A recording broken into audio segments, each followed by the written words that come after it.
Nakatutok pa rin kayo dito sa You're the Boss! Kanina nga ay nabitin tayo kung husay o sablay si Kuya Eric at Zendy sa katanungan na anong buwan ipinagdiriwang ang Mascara Festival sa Bacolod City? Umabot sila sa punto ng pag-iisip ng November hanggang si Zendy naman ay October talaga. Nag-bato-bato-pik, nanalo si Kuya Eric, pero hindi pa rin sila kontento sa November. Tatanungin ko ulit kayo, bakit naisip mong November? Yun nga eh, kasi merong event nyo, maraming tao, tapos labas-pasok yung mga tao, may pila. Ano ba yan? Parang ayuda yan ah. Baka Hindi. pandemic yan. Hindi, naalala ko, sementeryo pala yun. Ah, cemetery. Kaya nga, pero, Kaya sabi yung November.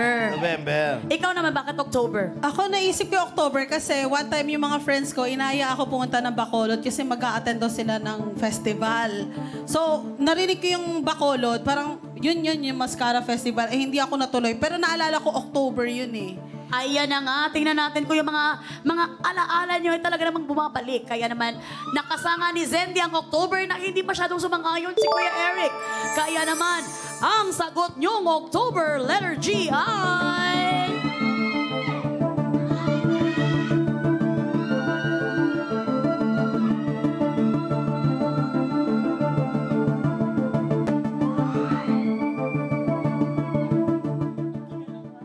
Alam mo, may lumabas na. Kakapiga.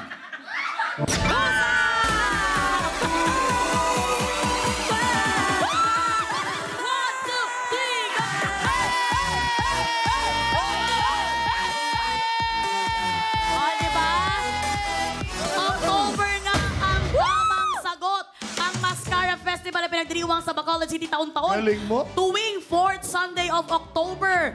Tampok dito ang makukulay na masks. Tinagurian ding City of Smiles ang Bacolod matapos ang success ng first Mascara Festival noong 1980. Talagang umabot, gusto mo talaga ng November. Pero ito talaga, sobrang desidido sa October eh. Kaya naman talagang napagtagumpayan ninyong, anong gusto mong sabihin kay Zen? Dapat sa akin yung 5,000. Kasi ako nagsagot nun eh. Oh, ikaw na tumapos ng laro. Ay, kapag partner kayo. Eh, mas magaling ako sa susunod pag mas malaki ang premyo. Sa'yo naman yon. O, sa'yo yun. Okay, dahil good job kayong dalawa, kubra kayo sa pasahod ng mga boss natin ng 5,000 pesos. Kaya naman, JD's baby girls, kukupra na sila. JD's BB Girl. Kukupra na yan! Kukupra na yan! That's right! Kukupra na yan! Maraming salamat, baby girls, JD. JD's BB Girl. Nakakubra na yan! Nakakubra na yan!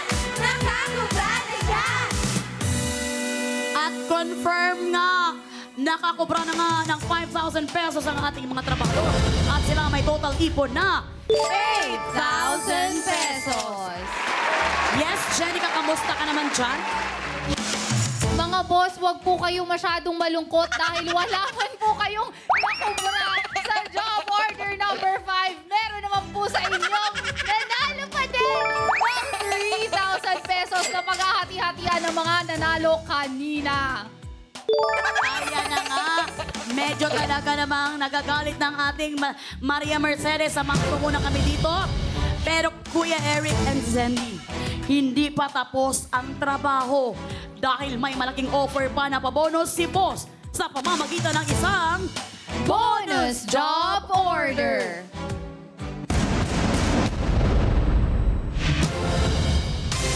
At ang bonus job order na yan ay nagkakahalagang 20,000 pesos! Narito na talaga tayo sa momentum. Kuya Eric and Zendy, ang tanong, iuuwi niyo na ba ang sinahod niyong 8,000 pesos or gusto niyo pang magka-bonus? Ang Bago kayo sumagot, i-explain muna namin kung paano ang mangyayari. Sorry. Kapag tumuloy kayo at husay kayo sa bonus job order, Kuya Eric and Zendy, maiuuwi ninyo ang 20,000 pesos at ang naipon nyo kanina na 8,000 pesos for a total of 28,000 pesos. Kayo ay husay. Pero, kapag sablay kayo, mapupunta sa mga boss katropais ang 20,000 pesos at mawawala sa inyo ang pinaghirapan yung 8,000 peso kanina. Pero, kung gusto nyo pang makasigurado, pwede kayong umuwi na at sa inyo na ang nakubra nyong 8,000 pesos na pinaghirapan nyo kanina.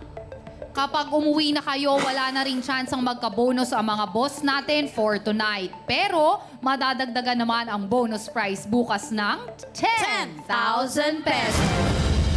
Kaya naman, Kuya Eric and Zendy, kailangan nyo nang gumawa ng isang matinding career choice. Ang tanong, Uwi na or overtime pa? ay, tumalikod sila.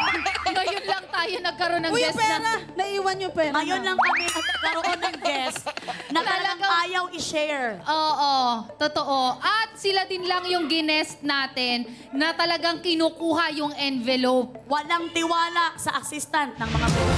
Natama rin namang wala silang tiwala sa akin. Ano kaya ang pinag-uusapan nilang Yes. dalawa?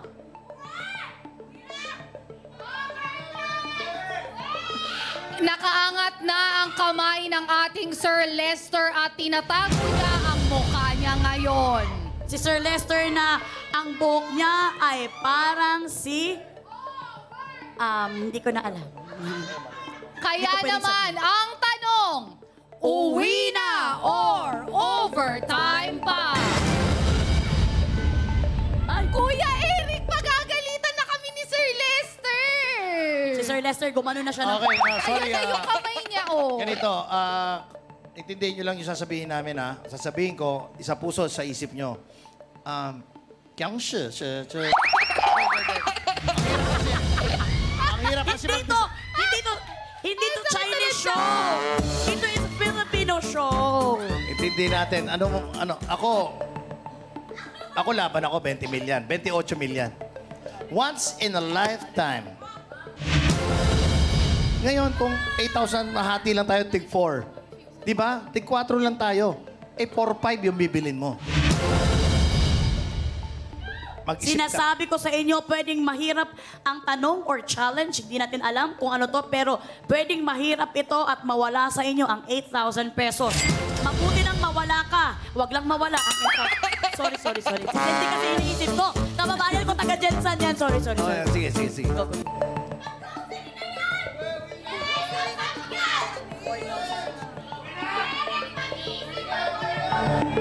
Okay. Ang tanong, Sige. uwi na or overtime pa? Kung sakasakali, makikita, kung sakaling uuwi na kami, makikita ba namin yung hindi namin Hindi nyo na makikita hanggang sa katapusan ng mundo. Hindi nyo na. Ano nga? Overtime para laban? 28 million.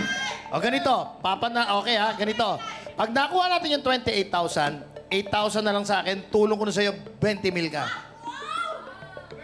Pero paano kung hindi nyo makuha ang 28,000? Pag hindi namin makuha, Okay. bigyan mo ako 5,000. Hindi, pag hindi nakuha natin yung 28,000, 20,000 sa akin. May utang ka pa sa akin. Mahirap kasi. Hindi kasi, yung thought ko lang na pinaghirapan natin to. Kasi nga, pinaghirapan. ayoko siya masaya. Ganito, papaliwanagan kita. 28 million. Pag nakuha natin yan, atin yan, malaki-laki yan. Ngayon, hindi man natin makuha yung mga nanonood nating boss. Mapupunta sa kanila yan. Mas marami tayong... Kuya Eric, kahit naman ang mga boss natin, pwede naman silang manalo sa susunod na mga araw. Pero ang chances na manalo kayong dalawa dito is minsan lang kayo makasali dito. Isipin mo rin ang damdamin ni Zendy. Yun nga pinapaliwanag, ang chances na manalo tayo rito ng malaki. Minsan lang yan. Pero susunduin kita. Anong gusto mo? Uwi na o overtime pa? Hindi ikaw ako. Kami, kuya! Masyado ka pa namang magaling. Baka mamaya Sorry. mapalitan pa yung assistant dito. Nadadala- Ikaw nadadala- magkumali. Trabaho dito ha. Nadadala ko. Pag umuwi na kayo, huwag kang mag-alala dahil yung 10,000 pwede naman sa mga boss katropay. Oo, mapupunta sa 10,000 pag Kasi hindi tumulong. madadagdagan naman yun. Okay, sige. Kaya naman ang tanong, uwi na o overtime pa?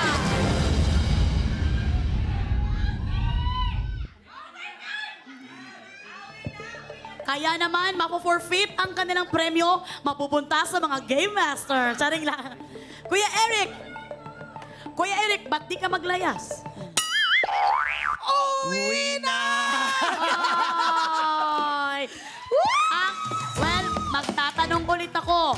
Final na ba ang uwi na? Sige, sa akin yung 28 talaga. Hindi natin makukuha yung Kuya Eric. Wala kang tiwala sa akin eh. Yung minute to minute nga, ilang beses ako Wala nagcha-champion. akong tiwala sa'yo. Wala akong Hindi, tiwala sa'yo. sumali ka na lang next time. Huwag lang ako isama mo kasi matindi ang pangangailangan ko ngayon. Oh, sige, Okay. sige. Uwi Uwi na. na. Okay! Yes, final Sobrang na mahal. nga, Ma'am Shi. Sobrang mahal talaga ni Kuya Eric si Zendy. Kaya talaga namang kahit gusto pa niyang mag-overtime, binigay niya kay Zendy ang pagkakataon. Okay, at dahil nga uuwi na nga sila, mauuwi na nila ang kanilang sinahod na 8,000 pesos. At 49, umiiyak na nga siya. And 49, Ma'am Shi, gusto ko lang din sabihin na ngayon lang tayo nagkaroon ng guest na natapos i-show yung isa masaya, isa malungkot. ayun na. Actually, sa pagsali nilang dalawa, marami tayong first time. First time na may tumabi sa'yo doon, nagpahambog ng kanyang na premyo. At first time na walang tiwala sa game, sa Yes, assistant. At ngayon, totoo. umiyak na nga siya. Sige lang, kaya mo yan, kaya mo yan. Lahat ng mga boss katropais na nakipindot sa job order na sumablay ang mga trabahador ay makakasahod. At ang total kubra po nila tonight ay worth 3,000 pesos. Ang total number ng boss katropais na kukubra ay 10. Abangan nyo po mamaya kung isa kayo sa mga panalo. At bukas naman ang ating bonus pot money ay mananagdagan ng 10,000 pesos for a total of 30,000 pesos. Maglalaro tayo bukas. Maglalaro kami See you uli bukas. tomorrow, guys! See you tomorrow. Maglaro ka na lang sa Bukang Perya. Okay, bukas. Kaya naman maraming salamat kay Eric Zendy sa inyong hard work. Kamusta? Nag-enjoy ba kayo sa pagsali nyo? Nag-enjoy kami. Yung intense na andon, yung saya na andon. At talaga, grabe ha. Ngayon lang ako nakakita ng show na... Kasi feeling... Ano ba yung ngipin mo? Totoo ba yung ngipin mo? Totoo. Totoo yan. Totoo. Totoo yan. Ano kala mo dito, peke? Pag-uwi ko ng bahay, papagrab ko sa'yo. Sige. Kuya Eric, na-enjoy mo ba ang show namin? Nag-enjoy at dito lang ako nakakita ng 4 na dancers, ha? Ako Bakit? naman, Zeddy. sa tagal ko dito sa paya, yun ang pinagpawisan yung kilikili ko. Sa protection. Hi! Grabe! Thank you, Kuya Eric. Maraming nag-enjoy din sa inyo this time. Oo, baka ngayon gusto nyo kunin yung time to promote not just your socials, pero syempre ang mukhang perya. Ayan, guys, si Kuya Eric muna. Sige. Oh, follow niyo po ang aking Instagram dahil ngayon ko pala Meron ako ka na namang 5 nagsisipag, seconds ngayon para lang nagsisipag. Pagkatapos, ang mukhang perya po, ang daming mga games dyan. Masaya rin po dyan. Yan po ay kapitbahay ng You're the Boss. Kawit bahay lang, oo. And guys, don't forget to follow me, Zendy Official, sa lahat ng social media platforms. And of course, Monday to Friday, 6 p.m. and 9 p.m. po ang Mukhang Perya. Pati na rin po ang Saturday, Sunday, 6 p.m. and 9 p.m. Ayan, supportan niyo po ang Mukhang Perya. Mga Yes. katropay. Mga katropa, inuulit ko, parang awa nyo na. Supportahan nyo po ang mukhang perya. Mukhang Dahil perya! marami po kayong mukhang... Marami po. Maraming salamat! Kuya Eric and Zendy, susunod ng announcement ng mga boss katropais na wagi sa kubrahan. Maraming salamat sa lahat ng sumali dito sa... Yo!